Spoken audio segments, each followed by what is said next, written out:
మా ఇంట్లో రోజు ఒక ఫైట్ జరుగుతూ ఉండేది. ఈవినింగ్ కాగానే 5 కాగానే మమ్మీ మాకేదైనా స్నాక్స్ కావాలి ఇమ్మీడియేట్‌గా చేసి పెట్టు అంటే నాకు టైం లేదు నేను చెయ్యను అని చెప్పేదాన్ని. కానీ ఇన్‌స్టంట్‌గా ఇలాంటి రెసిపీ ఒకటి చెయ్యొచ్చు అని తెలిసాక అలాంటి ఫైటింగ్స్ ఏమీ జరగట్లేదు. దట్ టూ సోకింగ్ లేదు, గ్రైండింగ్ లేదు. నమ్మట్లేదు కదూ! ఇప్పుడు చెప్తా చూసిన తర్వాత నమ్మండి. హాయ్ అండి. Welcome to Vimala's world. నా పేరు విమల. మనందరి ప్రాబ్లం ఏంటంటే సాయంత్రం 5 అయ్యింది అంటే పిల్లలకు, పెద్దలకు ఏదో స్నాక్స్ ఆకలి వేస్తూ ఉంటుంది.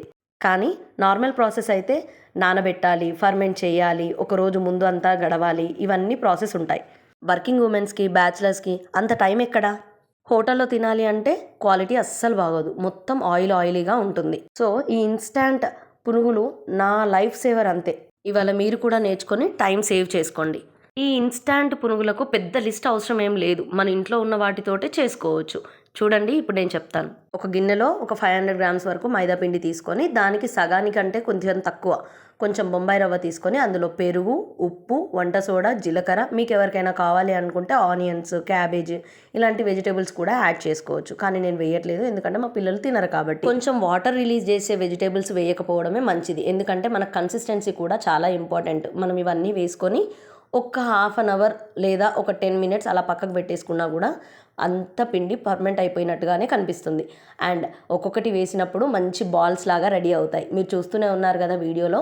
అందులో నేను ఏమీ వేయలేదు. జస్ట్ పెరుగు, సోడా, ఉప్పు ఇవి మాత్రమే వేసి పిండిలో రవ్వ, మైదా పిండి ఇవి మాత్రం వేసుకొని మంచిగా చేసేసుకొని అయితే మనం మార్నింగ్ బ్రేక్ఫాస్ట్ లాగా అయినా చేసుకోవచ్చు, లేదంటే ఈవినింగ్ స్నాక్స్ లాగా కూడా చేసుకోవచ్చు. ఇలా వేయించుకున్న మంచి బోండాలను మనం కొంచెం సైజ్ పెద్దగా చేసి వేసుకుంటే బోండాలు అవుతాయి, చిన్నగా వేసుకుంటే పునుగులు అవుతాయి. వీటితో పాటు మంచి కాంబినేషన్లో టమాటా చట్నీ అయినా, పల్లి చట్నీ అయినా, లేదంటే కొబ్బరి చట్నీతో అయినా సర్వ్ చేసుకోవచ్చు. నన్ను చాలామంది అడుగుతూ ఉంటారు మీకు ఎలా వస్తాయి ఇంత టేస్టీగా అని. మనం ఒక 3 మిస్టేక్స్ చేయకుండా ఉంటే సరిపోతుంది.